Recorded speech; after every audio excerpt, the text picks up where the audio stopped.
Wolfgang Gründinger has had enough. He's sick of seeing that many people in Germany don't care about the interests of young people. A researcher of generations, he takes us to a gymnasium or high school in Berlin. At this school, you see what savings measures may look like if no one pays attention to the young.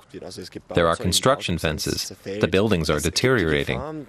An aging society obsessed with the present may invest too little in the future, because children and young people don't have a voice, because they can't vote, because their interests and wishes aren't taken into account, because they're a dwindling minority.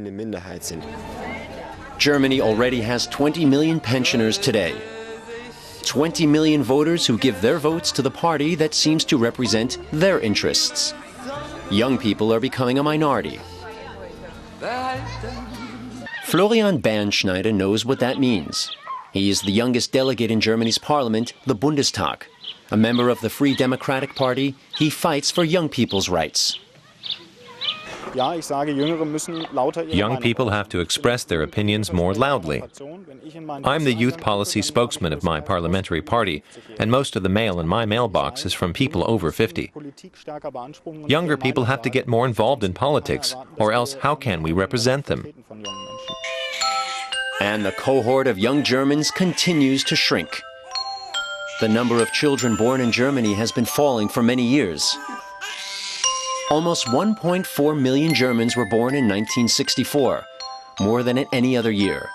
But the birth rate has plummeted since then. In 2010, only half that many were born. By 2050, it could be fewer than 500,000. A dwindling younger generation poses serious problems for Germany. In the 1950s, 5 working people covered the financial burden of 1 pensioner. In the early 1990s, it was 4. In 2006, 3 workers supported 1 pensioner. If the trend continues, the future could find 2 or even just 1 person working for each pensioner. I don't expect to receive a state pension. At some point, there will be no money left for our pensions. We have to make our own arrangements for old age. Things don't look good for us. Herwig Birg was an advisor to the government.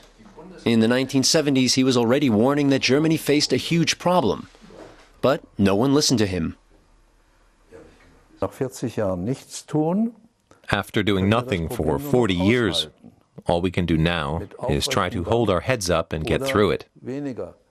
There's no alternative. Florian Bernschneider also criticizes his older colleagues for doing too little. Today's attempts to reverse the trend are gaining little traction.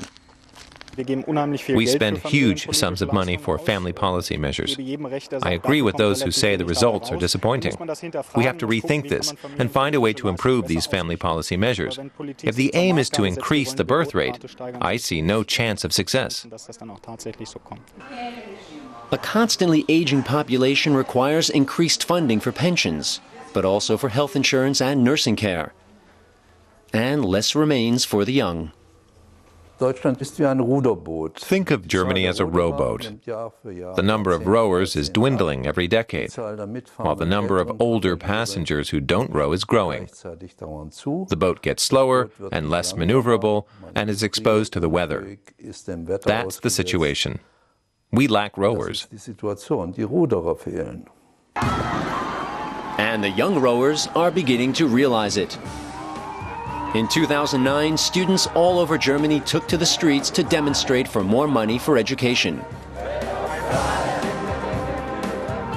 In 2012, thousands gathered in Frankfurt's financial district to protest social injustice. But young Germans who fight for their rights are an exception.